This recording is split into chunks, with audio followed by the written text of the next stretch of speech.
અમારે એક મથુરભાઈ હતા, એ કાશી ગયેલા, સાબુદ્દીન સાહેબે વાત કરેલી. અહીંયા એક છોકરો પગે લાગ્યો એને, તો કે ઓળખ્યો નહીં, કે મામા નો ઓળખ્યો, કે ના, કે હું ચકુ. તમારે ત્યાં અમે રહેતા બાજુમાં, નાના નાના હતા ને તમારે ક્યારે અમે આવતા ને ક્યારેક તોફાન કરતા ને તમે ખારા થાવ તમે ભાગી જતા ને ક્યારેક તમારે ત્યાં ખાઈ લેતા, જમી લેતા. તો કે છે હું ભૂલી ગયો, લાવો મામા પોટલું ઉપાડી લો. પોટલું ઉપાડી લીધું, થેલો લઈ લીધો અને ગંગા કાંઠે લઈ ગયો. તમે સ્નાન કરી લ્યો મામા, હું અહીં બેઠો છું. મથુરે પંચિયાનું પોતી મારી વાળી અને ડૂબકી મારીને બાયણે નીકળ્યો ને ત્યાં ચકુડીયો નહીં.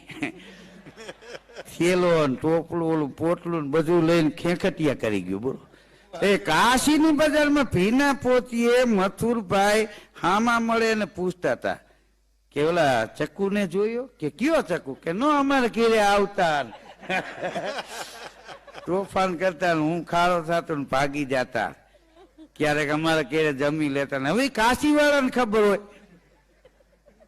હા હા, તે આમાં પ્રધાનમાં એવું છે, લોકો ભૂલી ગયા હોય તો 5 વર્ષે પાછા આવે. જય શ્રી કૃષ્ણ, ઓળખ્યો કે ના, હું ચક્કુ.